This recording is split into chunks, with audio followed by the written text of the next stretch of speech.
Hello everybody and welcome to a very special Cap's Confessional today. I am Captain Comic-Con and you are the show.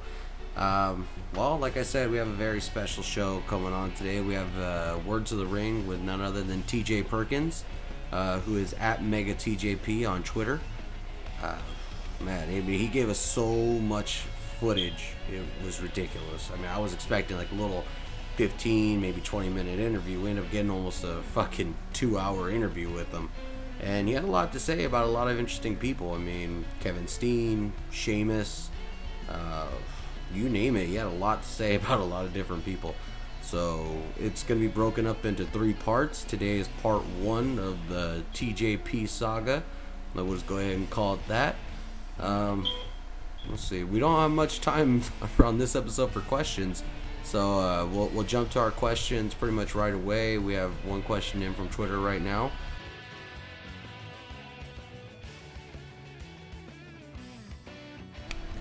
How many of you guys would it take to kick John Cena's ass? I would say at least 5 of you. I mean, John Cena's a pretty big dude. I mean, he knows his way around the ring a little bit. I mean, if you were asking how many Captain Comic-Cons it would take, probably 1.5, maybe. I don't know. But, yeah, probably just the one. But I'm Captain Comic-Con. I'm Mr. First Edition, baby. But yeah, you guys probably like 4 or 5, I would say. Okay, answering honestly, it's what I do here. So thank you for the question. It's now time for our Words of the Ring with TJ Perkins. Like I said, this is part 1 of the TJ Perkins saga, TJP saga. So let's get to it. Take it, TJ. Hey everybody, my name's TJ Perkins. In case you guys don't know who I am, in 2007 Nigel McGuinness played Target Practice with me at Ring of Honor. A lot of people have seen that match. I wrestle basically all over the world. I've wrestled for the last 12 years, mostly now in Ring of Honor and New Japan Pro Wrestling. If you're a PWG fan, you've probably seen me at Gorilla, mostly a few years ago, and I've recently returned. And I've bounced around pretty much everywhere, you name it, I've been there. CMLL, AAA, obviously Japan and Europe, Mexico, all those places I mentioned, and TNA as well. I used to be Puma, the MTV wrestling show, which, I don't know, is it on again, off again? I used to be Sadistico. Also, if you've ever seen Lucha Vavoom, I'm the fireman, so that's pretty sideways for me, and also WWE a little bit too as well. So that's my life in about 45 seconds. So. If you could wrestle Puma, and you being on the opposite side of it, who would you like to be in the mask and why? Oh, that's a good question. It's a good question because so many guys have been nominated without my knowledge usually to take over the character.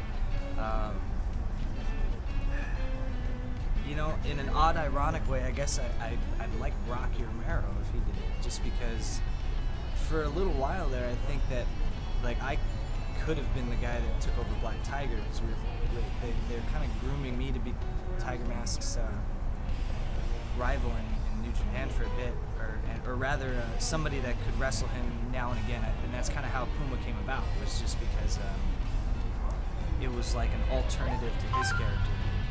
So, you know, for a little while there, and then they gave me the Cobra character, which was a spin-off, or not a spin-off, but a rehash of a previous New Japan character, same era as like Black Tiger. So then it was kind of like for a bit, like it could easily have been me, like in a coin flip, where they said, well, maybe this guy should be Black Tiger. And he and I are so alike, Rocky, and we've known each other so long. He's probably like one of the first guys I ever met in wrestling. So we're going on like almost 13 years or so, like of a friendship, professional relationship, and we're just so similar, and we get each other so well. And if another guy were to do it, then I would like to be him. Charles Mercury one time played Puma on an AWS show in like 2004 or 5, and it was miserable.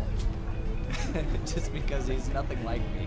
I actually really enjoyed wrestling Charles Mercury, but him as that character was an awful idea. And I think for a bit,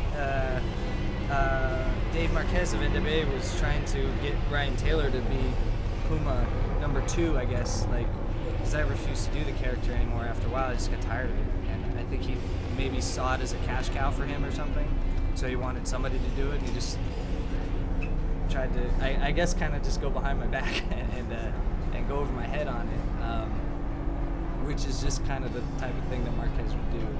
And I'm happy to say that just because he's a buddy of mine, so it's just like him to ask something like that of another dude. But Ryan Taylor didn't end up doing it. He's another guy that I think will be pretty good just because he's so good naturally as a wrestler. And sometimes I think, especially at this stage in his career, in the previous years too, like, he's needed something to help him, like, break that glass ceiling of who he is. And sometimes you have to be something that you're not to go back and say, you know, I'd rather be this way, and this is how I really am. And you go back to it. Maybe he would be a good type of guy too for him. So. Just how awesome is Captain Comic-Con? That's a pretty short, straight question. Pretty awesome. I'd say that it's to be able to commit to not only that mask, which I can't even do when I'm wrestling, let alone that cowboy hat, and simultaneously is a pretty incredible feat of patience. I think that's pretty awesome. And I've seen some of the artwork on the icon of Comic-Con stuff, and it's pretty cool art. It's, all around, it's kind of a cool angle. What are some of the biggest mistakes that up-and-coming wrestlers make, like trying to get into the business? You know, it's funny because, like, you know, when you think about, like, you want to do things the right way, or you don't want to make a mistake, or this is or isn't a mistake, it's so different now. It's like, I mean, you could walk right in the front door of professional wrestling these days. It's just so different. When I first started, I think it was still pretty easy to become a wrestler. You know, they had camps and stuff you could go to. It wasn't as publicized. I mean, I started like 98, 99. It's easy at that time to just like find a website like, hey, learn to wrestle. Like, it wasn't like that. And you know, independent shows didn't even tape their stuff for DVDs and things at that time. And that stuff didn't exist. Message boards and stuff like that weren't very common. You know, blogs and stuff didn't exist at that time for this type of thing. Nowadays, it's so easy that it's like it's hard to say what's right or wrong anymore.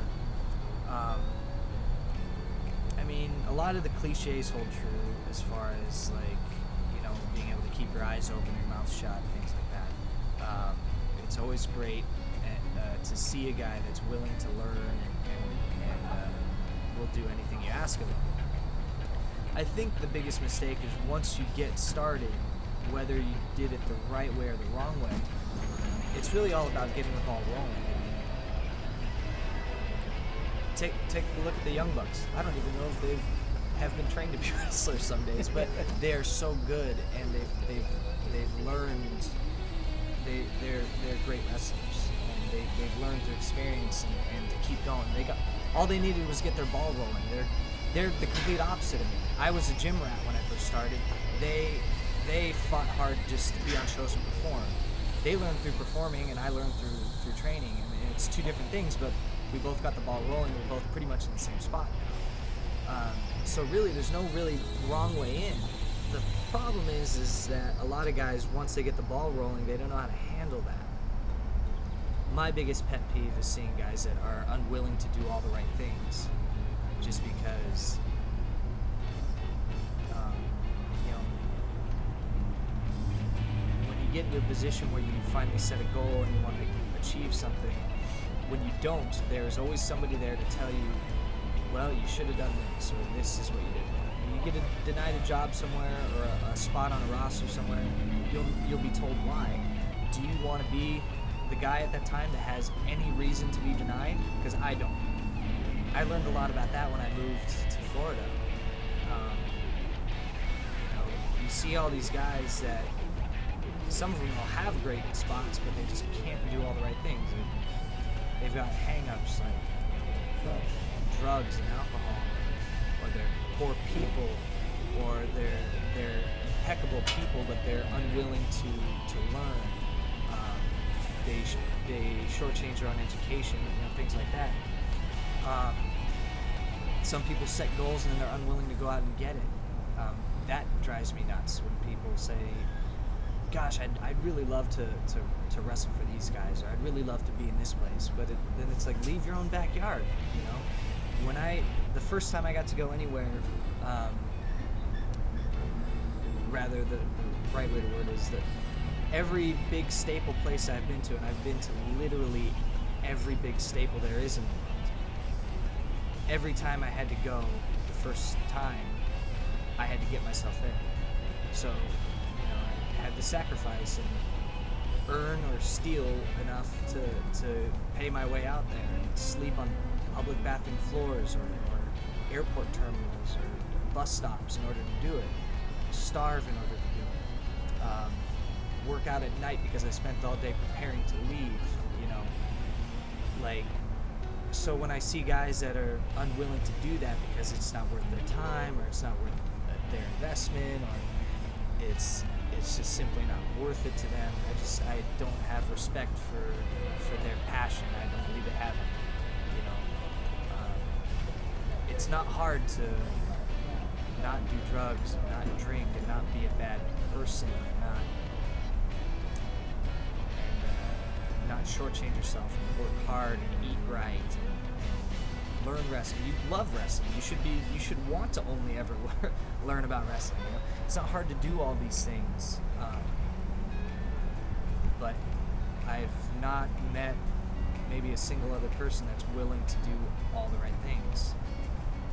So, my biggest, the real biggest thing for me is just that there's so many guys that they get going and they just think that things are going to come to them. Your dreams aren't going to come to you. You're going to have to sleep in places you don't want to. So you might be homeless. I was homeless for a while. But that's what you got to do in order to be where you want to be. Do you want, at the end of the day, to have put in most of the work and then have somebody tell you, well, you should have done this?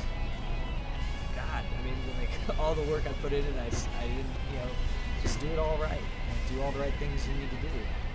It may not work out, but at least in the end, you don't have excuses. It's not something that you could have controlled, I'd rather go home at the end of the day and say, I literally did everything I could, and I couldn't control what was given to me. That concludes part 1 of the TJP saga. We're going to go ahead and call it. Part 2 will be on the next episode of Cap's Confessional, which would be episode 5, I believe now. We're really getting up there. Check us out on Twitter at Icon of Comic-Con, or you can check out RNA Brand at RNA Brand on Twitter. Also, we have a wrestling show coming out pretty soon in March. We're going to be promoting it. It's going to be called Captain Comic-Con's WrestlePalooza. So if you're a young, aspiring wrestler trying to get your name out there, let me know. Hit me up on Twitter, and we could talk something out. Even if you're a vet, we have quite a few wrestlers signing up for this bad boy, and we'd love to have all of you aboard. So hit me up. We could talk about it, get some booking going, and we'll figure that out. Thank you for watching this week's episode of Cap's Confessional. I'm Captain Comic-Con. This was the show. You folks have a great day.